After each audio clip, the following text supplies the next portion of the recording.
Hi, everyone. Thanks for coming to the Residential Energy Code Compliance Training. We're excited about kicking off these residential trainings, which we developed with our partners in community planning and development.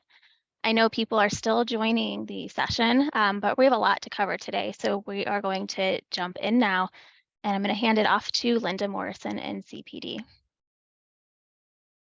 Hi, everyone. Welcome to today's presentation, which is an overview for residential energy code compliance. I'm Linda Morrison. I lead the energy review team for the community planning and development. I'm delighted to share this information with you, which should be a good introduction and also help you gain confidence as you move through the code. After our prepared material, we'll have a question and answer session. Please type questions at any time using the Zoom Q&A feature. During the session, the moderator will say the questions out loud so our community planning and development panel can respond. If we are unable to answer your question in our time together today, we will answer it via email. This presentation is being recorded and will be posted to the website.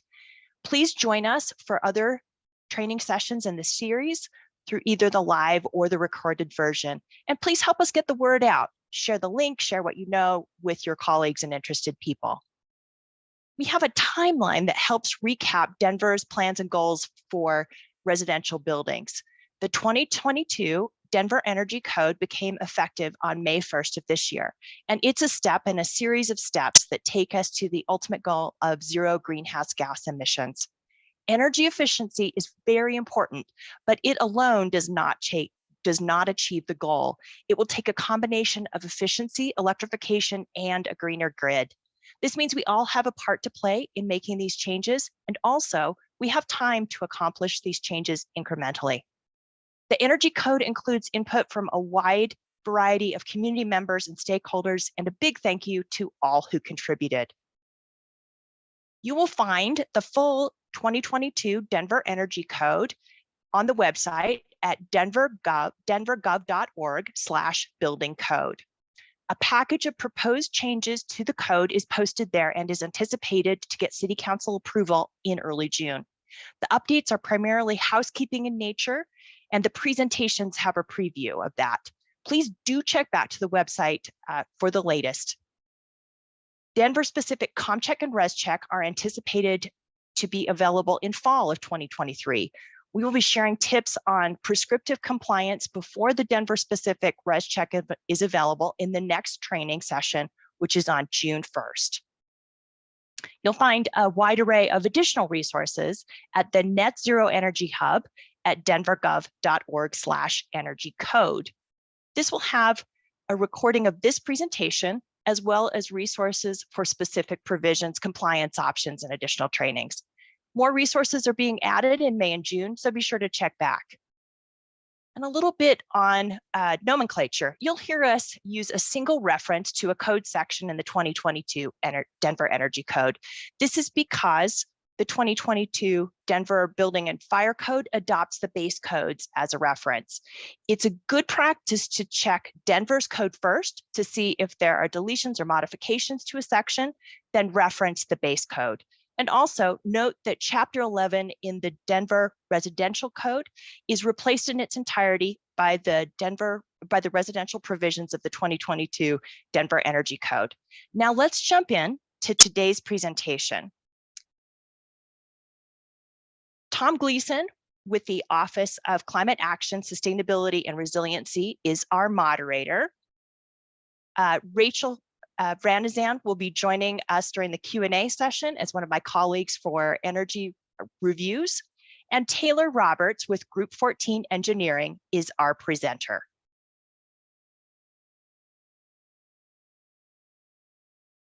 Great, thank you, Linda. So as Linda mentioned, the purpose of today's training is to cover at a high level the residential provisions within the 2022 Denver Energy Code, which is made up of the 2021 IECC and the 2022 Denver amendments. This is really focused to be that high level overview. We're going to touch on a lot of the requirements that all residential buildings will need to submit for their projects, but we won't touch on a lot of other things that will be covered in much more detail in the preceding trainings, especially information on installation, testing, and as-built compliance, which will have specific contractor and inspector trainings to cover those items. And then as far as parts of the code that we're going to cover what you need to include in your construction documents, those required provisions for all projects in building thermal envelope, mechanical systems, and electrical power and lighting systems. And just a reminder again, this is all going to be published and the recording published on Denver's website and available for anyone to look at.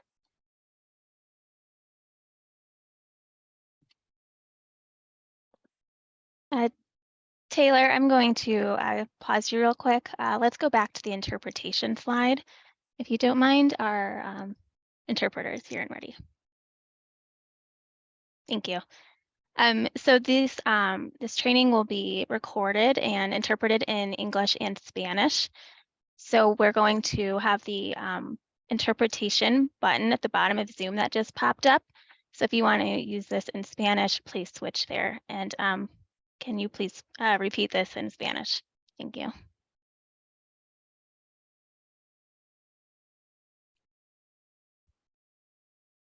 Gabriel?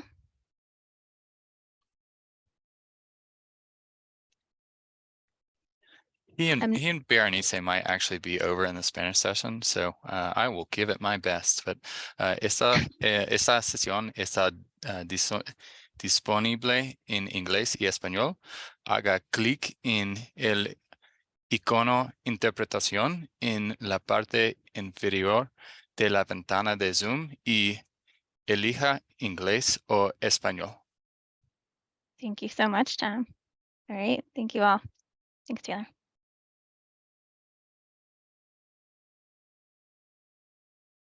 Great, thanks everybody. So just wanted to start out before we start diving into the different code sections.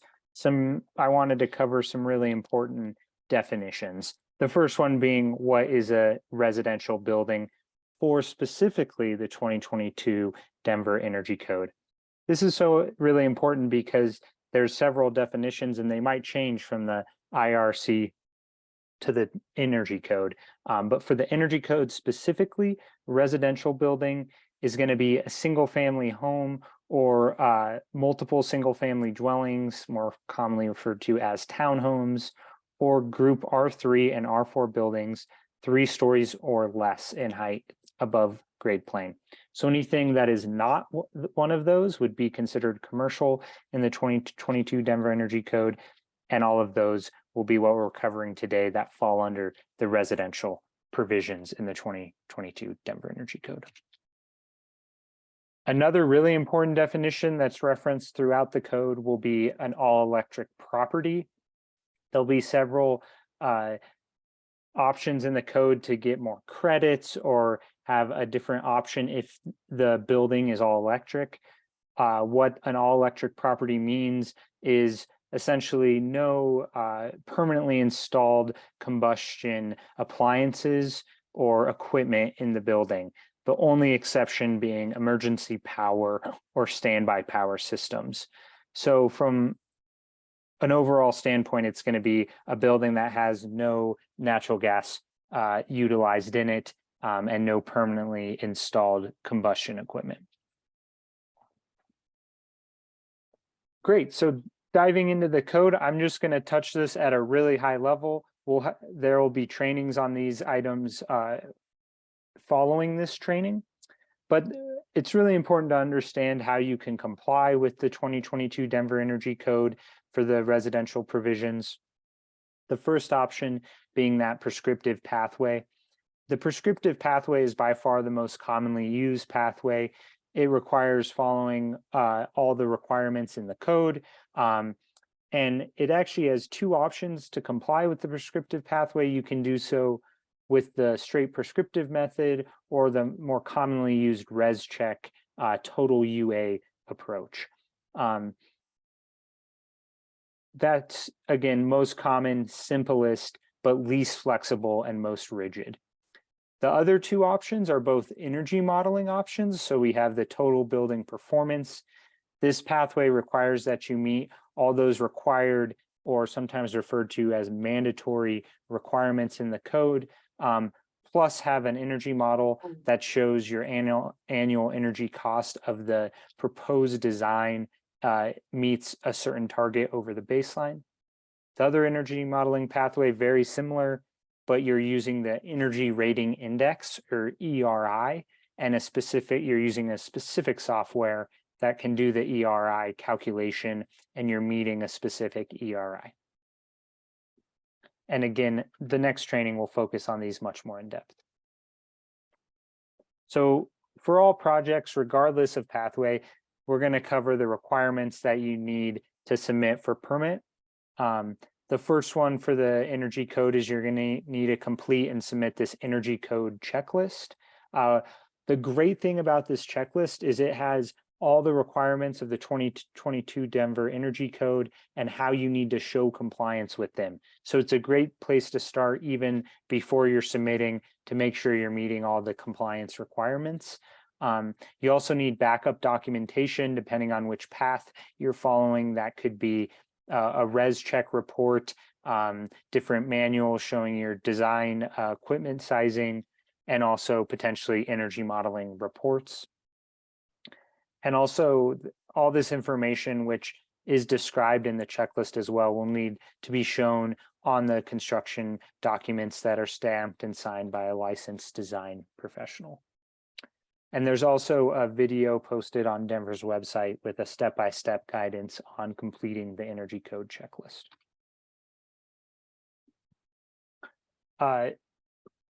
Quickly too, for the CPD plan reviewers, to facilitate inspections on the permit scope of work text box, we want to be showing which compliance pathway from those 4 options I described, the 2 prescriptive options, compliant, prescriptive, or total UA, or the energy modeling pathways, which one the project is following.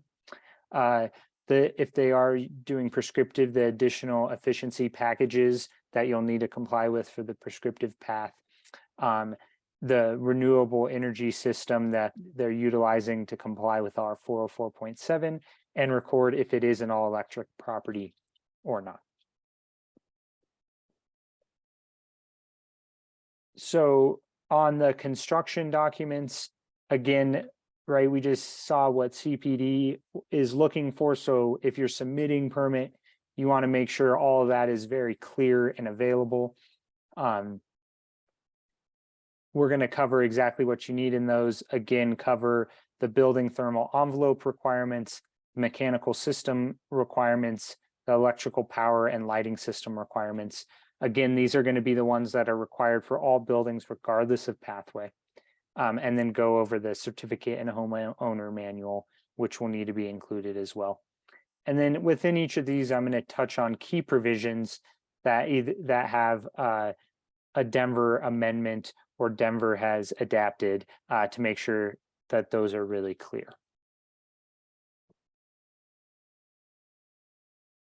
So on your construction documents, you need to provide all this information.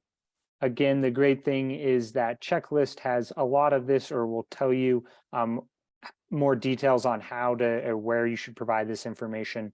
Again, that energy compliance path is very critical and needs to be very clear how you're complying and which pathway you're taking. Another new requirement in the 2022 Denver Energy Code is that total area of glazed vertical fenestration as a percentage of conditioned floor area. Typically that is provided in res check, but just making sure you're aware of that and provide that along with all these other details, right, which have been common through the other code cycles. So hopefully everyone is used to a lot of those. All right, an important provision that's really critical to include in your drawings is going to be the thermal envelope depiction. This is really looking for sections that can show the continuality of that thermal envelope. right, playing the game, you can put your pencil down, you can go around the section, and you don't have to pick your pencil up. It is continuous throughout the basement walls, the exterior walls, the ceiling, floors, roofs, etc. And this needs to be depicted on the drawings. This is a great example of that in a townhome. You can see the thermal envelope depicted with the yellow highlighted line in some floor plans and elevation and sections, excuse me. This is really helpful for the reviewer and for the design team, because what we can see right away is that the garage is outside of the thermal envelope. So the walls in the garage are actually the end of that thermal envelope. They need to meet the requirements as an exterior wall, as well as the floor above the garage is exposed to outside. It needs to meet the exterior requirements. But that wall and the garage door, those are outside the thermal envelope. They do not need to meet the thermal envelope requirements for them. So that's why this is so important and really important to include in your drawings for clear understanding for the reviewer.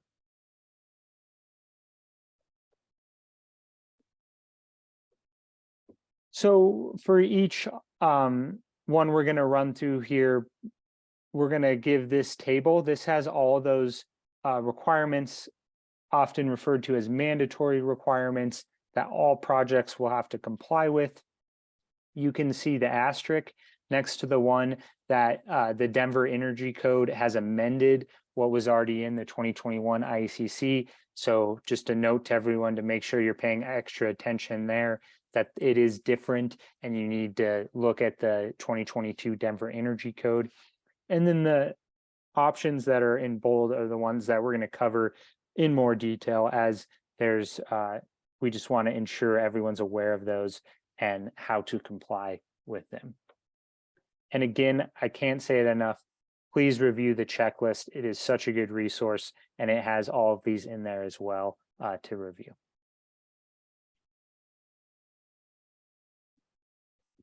So air sealing details are critical.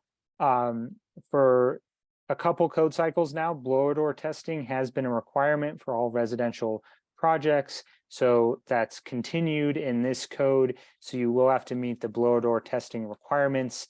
Air sealing details are a key way to ensure that you're doing that.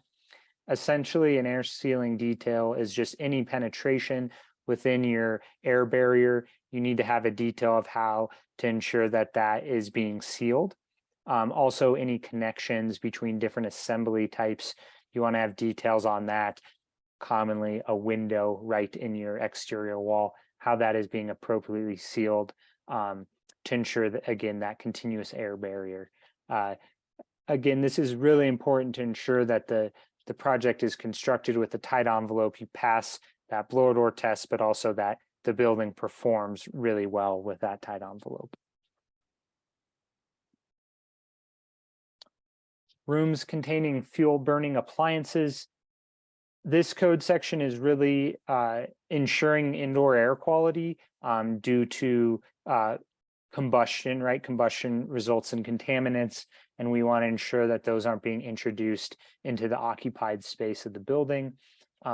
So rooms containing these fuel burning appliances fed by combustion air ducts need to be located outside the building thermal envelope or enclosed in a room that is isolated from inside the thermal envelope. So again, that's where it's important when you're drawing your thermal envelope details for the reviewer to show this. Again, right, making sure if it is within the thermal envelope, the room is sealed and insulated to ensure that those contaminants aren't getting into the occupied area. There are some exceptions for direct vent appliances and fireplaces and stoves that comply with other sections of the energy code or the residential code. So make sure to review those as well.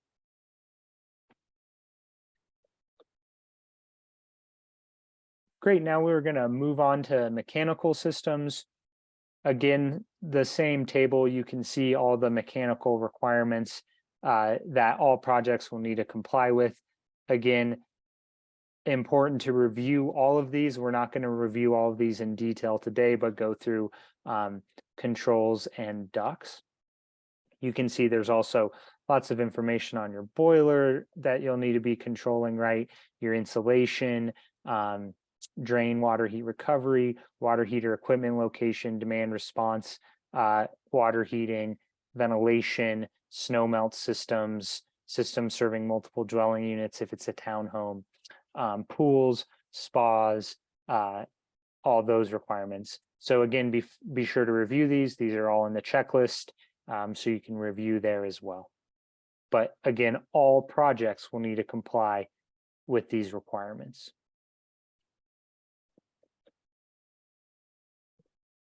So under controls, there's this section on continuously burning pilot lights. This is specific for the Denver Energy Code.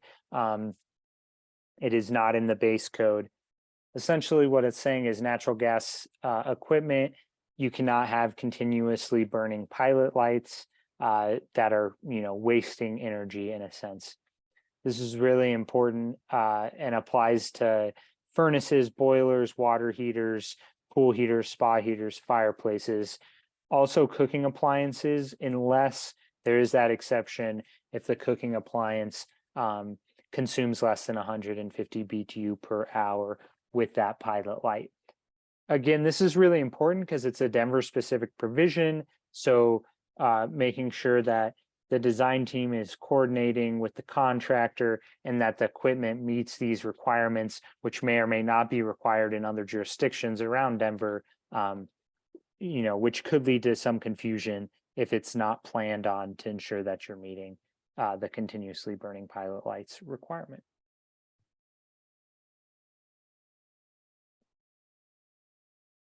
Great, so next, ducts and air handlers. This section of the code has been changing throughout the past few code cycles, so we just want to review it. Not necessarily all of it is new in this specific, except the testing requirement. But what's really important, right, is your air handler does need to be installed within the conditioned space. And then there's certain requirements that you can see in the table based on where the ducts are installed. So if they're located outside of the conditioned space, you need R8 insulation. If they're located within the conditioned space, you need to meet all the requirements in R403.3.2. And then if they're within the ceiling insulation, there's those requirements of the R8 insulation. What is really important now is that the testing needs to be for all ducts, right? Before it might have just been outside of conditioned space ducts, but now all ducts, regardless of where they are, need to be tested. So again, that testing will happen in construction, but coordination needs to happen between the design team and the contractor to ensure that testing happens and meets this requirement.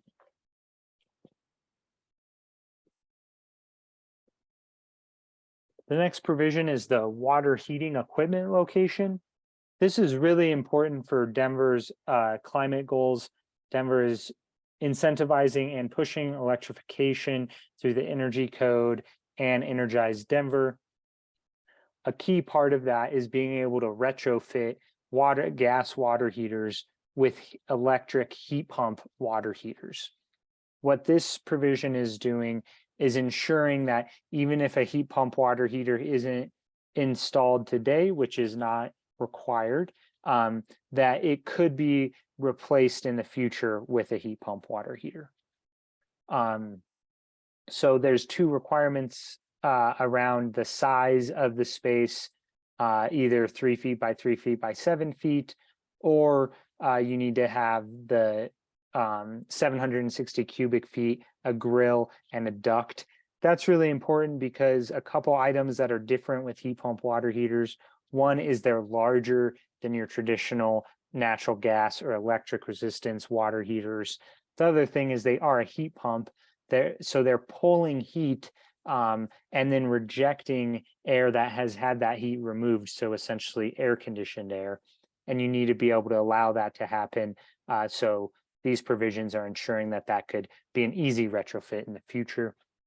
Notable exceptions being if it's a small water heater with less than 20 gallons of storage. And the other one being is if you're designing around a specific heat pump water heater from a manufacturer, you can follow the manufacturer requirements for that heat pump water heater in lieu of these more generic requirements that we went over above. Demand response water heating is another new section in the 2022 Denver Energy Code.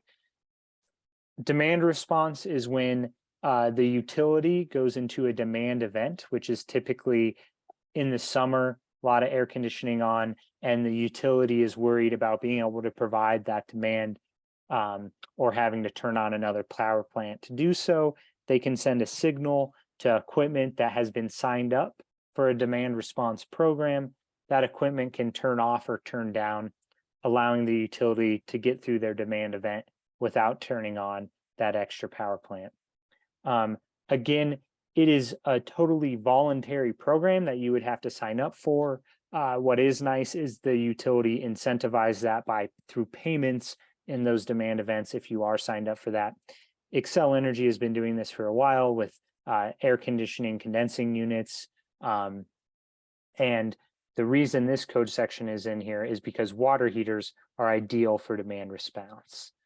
Again, this is just setting up the infrastructure so that water heaters can participate in this program. It is still up to the owner to do so and the owner's choice on once the building's operational.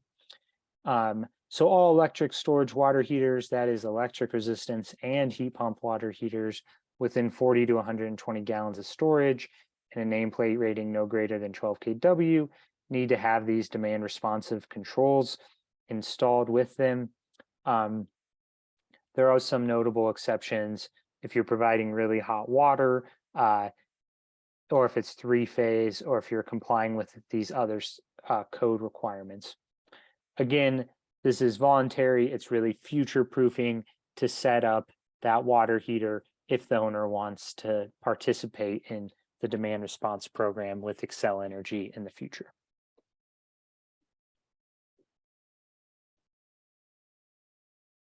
Intermittent exhaust control. This is really important again because it's a new provision. So bathroom, toilet room exhaust systems with intermittent operation must be provided with manual on controls and one or more of the following: timer control, an occupancy sensor, humidity control, or contaminant control. So again, this is important as it's a new provision. Contractors might not be used to it, ensuring that you're adding this into the drawings, that it's a manual on with an additional control. Important exception here is that if that exhaust is continuously running because it's part of the ventilation system, then it does not need any of these controls, as it should be running all the time. And again, this is just an important one to remember as it's a brand new requirement. Great, so that covers our mechanical. So now we're going to move on to electrical power and lighting systems. This is where I'm going to spend most of my time. We're going to cover these options here, or these requirements, excuse me, they're not optional. These requirements that all projects will need to comply with. There's several that are Denver specific provisions that are pretty significant and really important for you to know going into your projects that will need to comply under this code. They're also very key in Denver's decarbonization goals, right? I kind of already touched on that electrification is a big part of Denver meeting its decarbonization goals.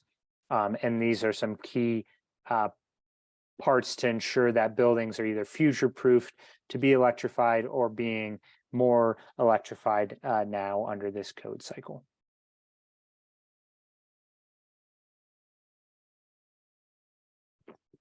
So for lighting, all permanently installed fixtures now need to be high efficacy lighting sources. That's, technical language for saying it needs to be an LED fixture. Until now, that has not been required in all of these places. LEDs are very commonly adopted. I think you can technically meet high efficacy without LEDs, but most commonly LED fixtures meet these requirements, and that's what we're going to need to see for all homes and townhomes for all of the lighting in the house. There's also control requirements that are significantly different, adding either a dimmer occupancy sensor control into these areas, pretty much everywhere except bathrooms, hallways, exterior lighting, and lighting designed for safety and security. So you will need to be considering that you need to add that extra level of control in all those other areas, right? Bedrooms, kitchens, etc. Will need to have either that dimmer or occupancy sensor control built into it.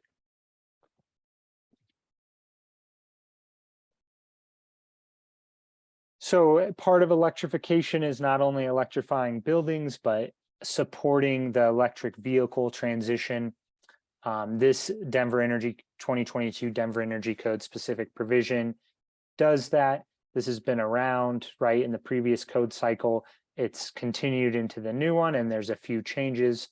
Essentially, for 1 and 2 family, or essentially for all your residential projects, for each dwelling unit, you need at least one EV charger. EV ready, excuse me. You do not need the charger installed. It just needs to have all the electrical infrastructure so the charger can easily be installed day one of occupancy. Again, it kind of changes based on if it's site parking, garage parking, carport, etc. But that's the high level takeaway is you need one per dwelling unit. This needs to be included in the construction documents, label where that EV ready space is, and making sure all the electric infrastructure is provided. You need to provide one, but you don't have to exceed that. So that's also noted there in that last bullet. And again, the infrastructure you need for this is really everything but the actual charger, so that the owner could go in and install the charger very easily for their EV.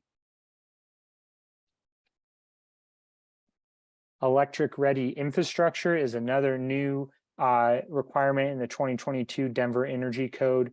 The goal of this is, again, that future proofing. So gas equipment and can still be installed, but if it is installed, you need to be additionally installing additional electric infrastructure to ensure that in the future, when that gas equipment is replaced, it can easily be replaced with an electric equivalent, and a bunch of electrical infrastructure doesn't have to be provided. It's already there.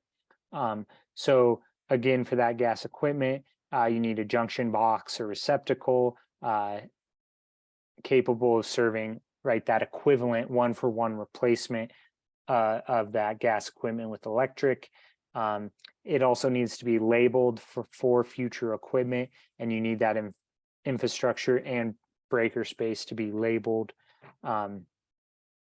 Some notable exceptions, right? If you have like a furnace with air conditioning right now, that air conditioning could be replaced with a heat pump. So you already have that electrical capacity.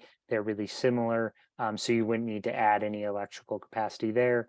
And also large water heating equipment that serves multiple dwelling units does not need to be provided with that additional electric infrastructure. Important to note too, right? Full electrical plans are not required when you submit your permit. So it's just important to understand the cost implications of this when you are submitting for permit, if you are using gas equipment, so you can appropriately budget the project.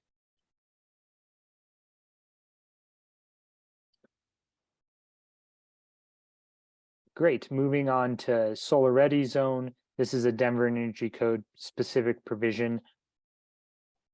And what this is saying is for new detached 1 and 2 family dwelling townhomes or single family, right, with roofs over 600 square feet that are oriented essentially not directly north, you need to have a solar ready zone that's at least 300 square feet or 150 square feet for townhomes. I'll get into the details of what that solar ready zone needs to have, but you are the important exceptions are if you already have a renewable system, then you don't need a solar ready zone. If you do not have that suboptimal roof orientation, so your roof orientation is, not is north, or if the building, right, if it's a situation where there's much taller buildings around the building and it's in full or partial shade for most of the year, over 70%, then you do not need to have a solar ready zone. This is a great image of an example of what you need to show in your submittal for your solar ready zone. We have a typical residential roof here. You need to graphically illustrate that solar ready zone, 300 square feet. It's shown as well as the access to the roof, the pathways and setbacks, any important setbacks that you need to make sure from the DRC section are 324.6. Another really important thing is that the structural design needs to account for that having solar. Even though there's not solar installed at day one, it needs to account that it can handle solar being installed in the future.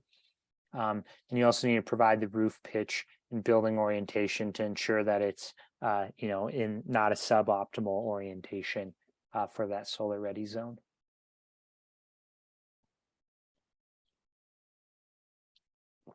Great. Now I want to touch on minimum on-site renewables.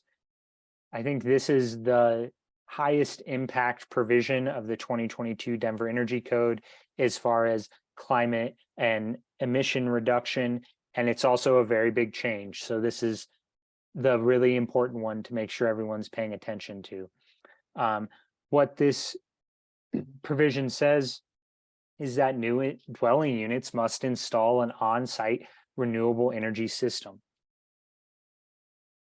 Excuse me. It needs to be able of producing 7.2 kBTUs per year, which is 2.1 kilowatt hours per year per square foot, or 0.12 square foot of PV panel area per square foot. When I say PV, sorry, solar photovoltaic. Again, this is really important. Renewable production cannot be included in the energy modeling calculations if you're following an energy modeling pathway. This is a requirement outside of those efficiency requirements. If your roof areas are shaded more than 70% of the hours annually, cannot be used, right? So you can't put one where it's never going to get sun. And projects that comply with this provision are exempt from the solar ready requirements, as we just touched on. So what does this requirement mean, right? A renewable energy resource does not necessarily mean solar photovoltaic, but that is going to be by far the most common system used. You see them all over homes around Denver and buildings. The reason it's the most common is because it's the most cost competitive, easiest to install, easiest to maintain. But you could technically use any renewable energy resource, right, which is energy derived from solar, radiation, wind, waves, tide, gas, biogas, biomass, or extracted from hot fluid or steam heated within the earth. That last section there is geothermal. Geothermal and ground source are typically used interdependently in our region. That's not technically correct, right? Geothermal would be you're actually producing electricity from that hot fluid or steam from within the earth. That is not available in Denver. There's places like in Iceland that use that to produce electricity. We do not have that available. And ground source heat pumps, they're not renewable energy. So a ground source heat pump is very, very efficient. They're some of the most efficient HVAC systems you can get. They're also all electric, which is fantastic. So they're really good systems. They can help you meet the energy code in a lot of other ways. They just do not meet the renewable energy provision, right? And then you could technically do micro wind or biogas. I haven't seen those being utilized, so most all projects will use that solar PV to meet this requirement. Really important exceptions, as that's a pretty significant change in requirements, right? All electric properties. So we went over the all electric definition earlier, but that's critical. If you're all electric, you do not need to install any renewable. You can also use increase efficiency. So you can kind of do efficiency above and beyond what the 2022 Denver Energy Code is already requiring. And if you do that, you do not need to provide the renewables. Or if it's a small dwelling unit, less than 1,000 square feet, you do not need to have renewables. The table on the right, you can see the additional efficiency that you need to achieve for each of the pathways to get out of doing the minimum on-site renewable.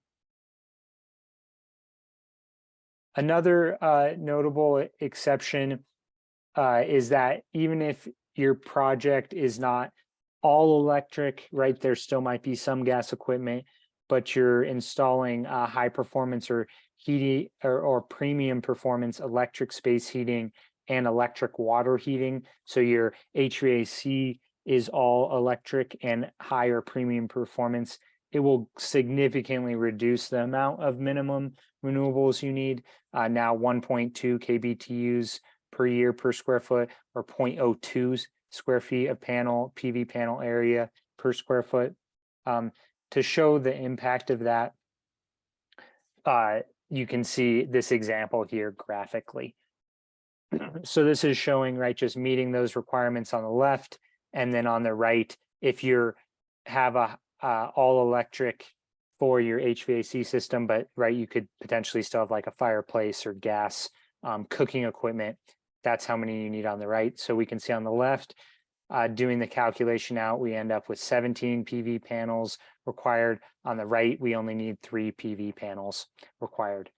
The other thing I really want to note is it gives you the 2 optional ways for calculating your PV size, that square feet of panel area or the production of the PV panels. Square feet of panel area is much easier to do, right? Anyone can kind of do that as you're submitting for permit. That production, you'll need to work with a PV expert to get the production based on your specific layout. So that might come later, but typically that more specific production one is lower than the more generic square feet of panel area. The minimum on-site renewables, you also need to provide all this information in the permit submittal. So the proposed renewable system, the calculation showing that you meet the minimum requirements. And then just a note again, right, you need to include that in your initial permit submittal. You'll have another permit specifically for the renewable energy system that will need to go through later and get approved, but it'll be a separate permit.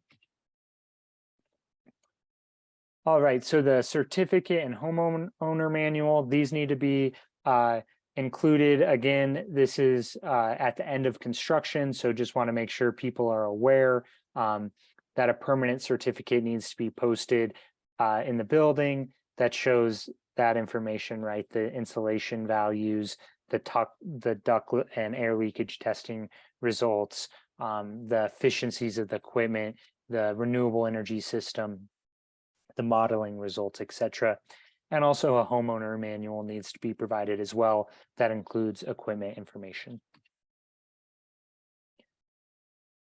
denvergov.org/home energy is a great resource for existing home support and resources for electrifying your home.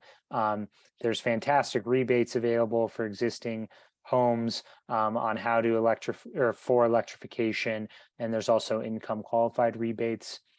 And then at the denvergov.org/care contractor resources, there's great resources for contractors on how to apply for these rebates.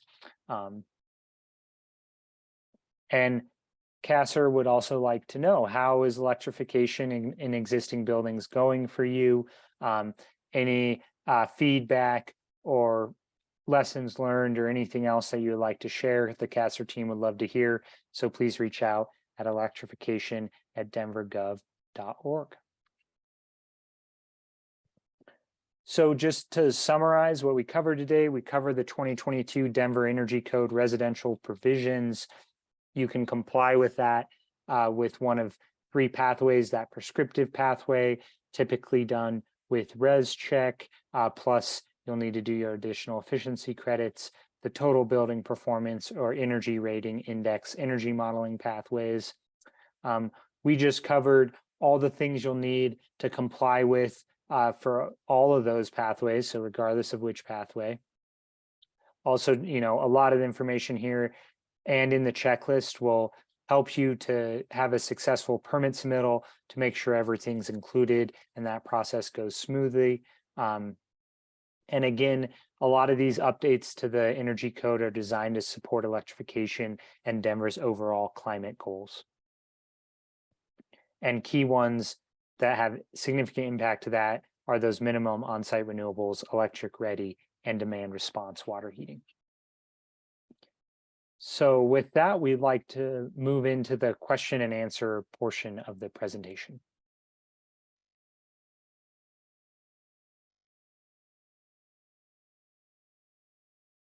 How well you presented that information. So well done. We appreciate that. Yeah, like he said, we have the Q&A function up. We have about 13 minutes remaining. So we are here to answer your questions. We'd love to answer them now proactively rather than when you're waiting in the permit queue. So please submit any and all questions you have, and we'd love to get to them. One that I'll start with, and I think Rachel can help us with this. So Rachel, I saw a couple of people ask what occupancies are covered by these provisions.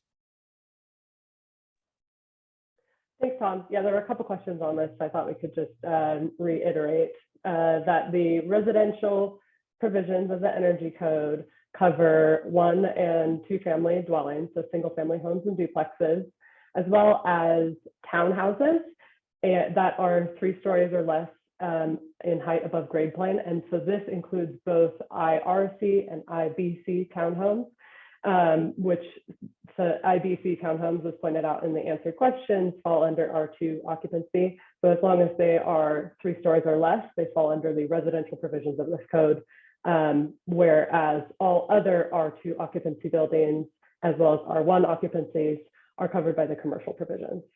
And as stated on the slide, R3 and R4 buildings, as long as they're 3 stories or less, fall under the residential provisions. So the Energy Code does have its own definition that differs from some of our other codes, but hopefully that clarifies it a bit. Thanks, Tom.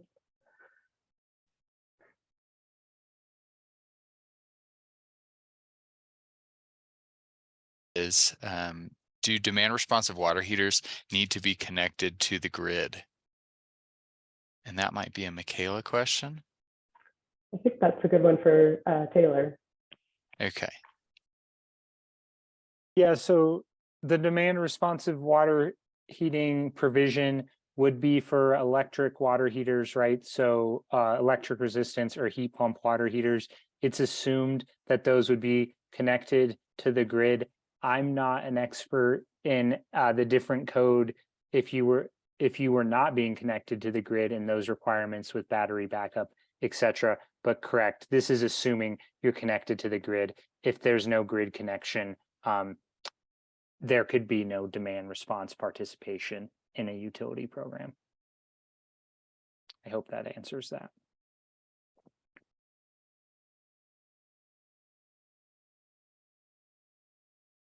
Install a water heater in the basement.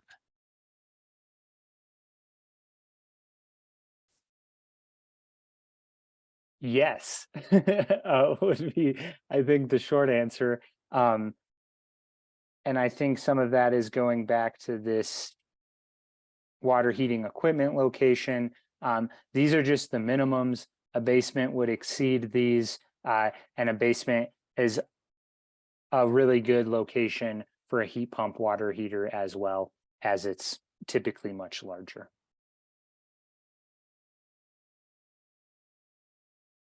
key considerations folks should take associated with the install of water heating equipment, especially, or maybe, especially in the basement area or otherwise?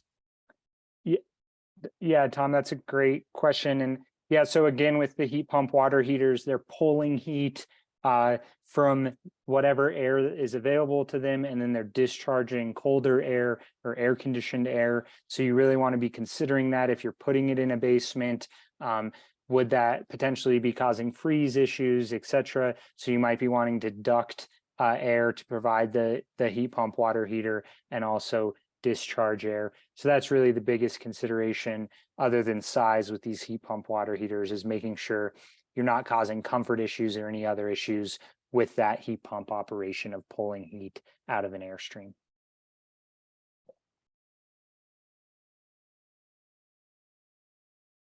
Do you need a solar ready zone if you're already installing PV or photovoltaic panels? I can take this one. So if you are installing PV panels to meet the minimum renewable energy provision, then you are not also required to provide the solar ready zone.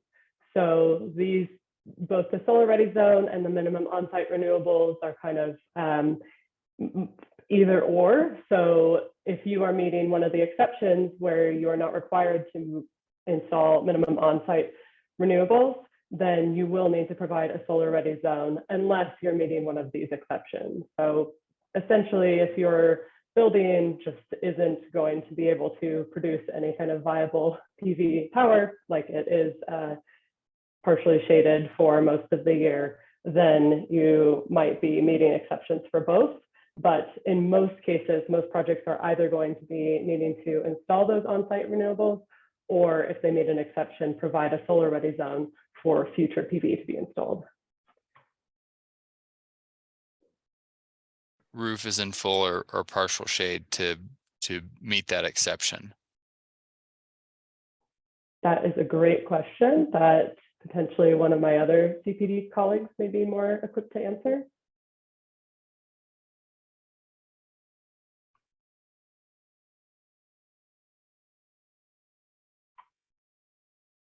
I can take a stab at it, Rachel, but you know, typically a solar study is what you would see to do that, where you can use a software to show how much shade is there, and it'll do an annual simulation, and you would have, you know, a model with the building surrounding that particular residential building to show that out.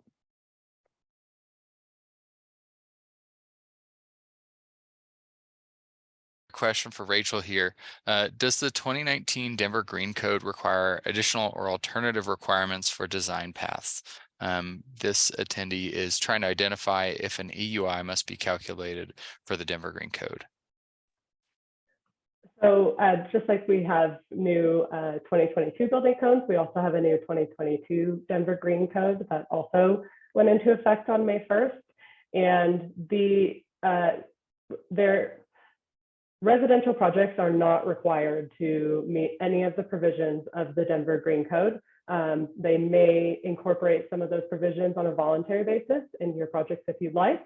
I just wanted to iterate in this presentation that the 2022 Denver Green Code is not mandatory in any way for residential buildings.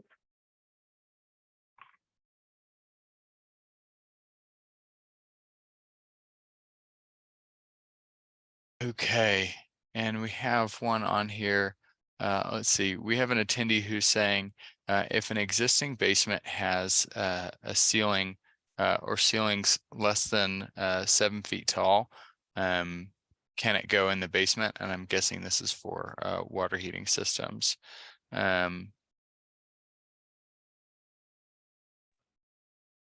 Is there an exception for older basements?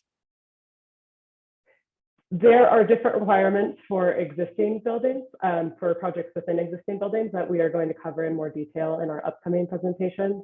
So many of these provisions are really targeted at new buildings, and we can discuss the requirements for existing buildings in our next two trainings a bit more.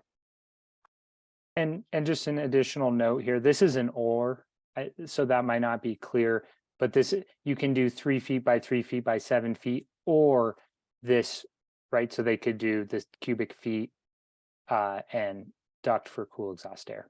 So just to clarify that as well. Awesome, thank you. Let's see. And then Rachel, I think we have another Denver Green Code question on here. Is the Denver Green Code planned on being mandatory for residential projects in the future? I think that's a bit beyond the scope of this training, but there's no, not at this point. But it is a great resource if you kind of want to go above and beyond in your design and make it even more energy efficient and resilient. So I recommend it, looking into it if you're interested, but not at this time.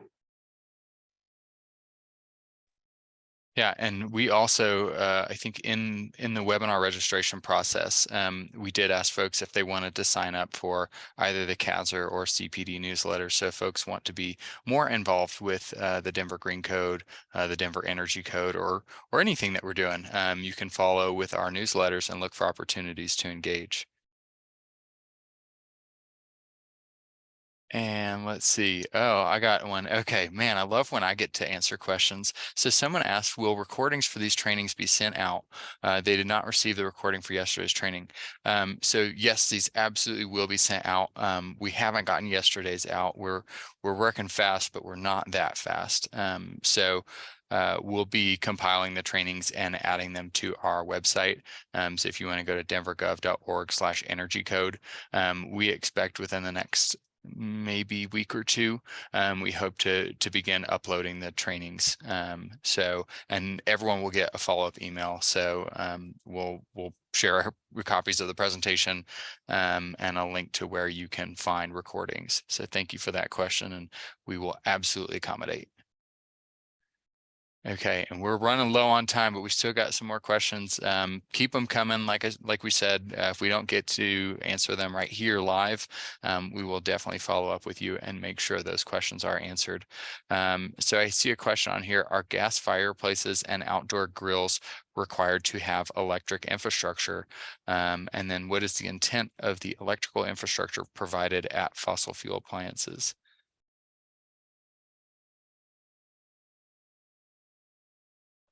I think well, Rachel, I'm going to defer to you. I think I can answer this one, but you're probably more articulate than me. I was going to say, at least for the second part, the intent is really to try to minimize expenses for electrical retrofits in the future, because that can be a big expense for existing buildings that have fossil fuel appliances that are trying to transfer over to electric. So this provision is really provided to try to get ahead of that and make it easier for homeowners to electrify in the future. And all permanently installed, all installed fossil fuel appliances will need to have this additional electric infrastructure. And we may be able to provide some more clarity on that in the future. But as written, yes, any fossil fuel appliances that are installed in the building would need additional electric infrastructure.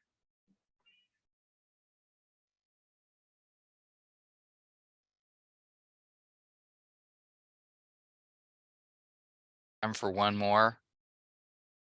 I see Jeremy's got a question, so let's see if we can get to it.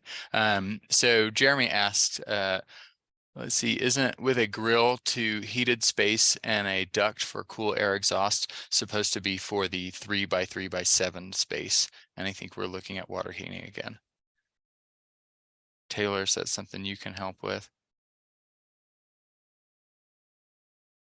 Yeah, I believe that's, again, this should be an or here.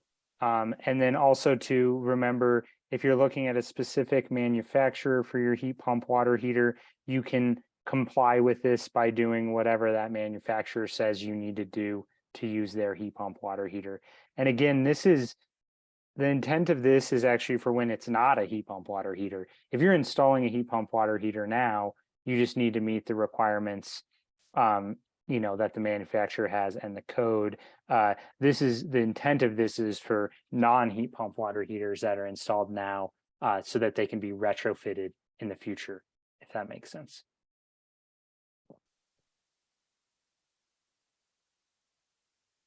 Thank you everyone for joining us today. We're going to call that a wrap. Like I said, we'll be working to get these recordings posted as soon as we can. And if we didn't get to your question today, we will certainly follow up with you offline. So thanks for joining us, and we hope to see you again for our future installments. So we have 4 more of these on the residential side. We have 4 more on the commercial side. So come see us again, and thanks for joining.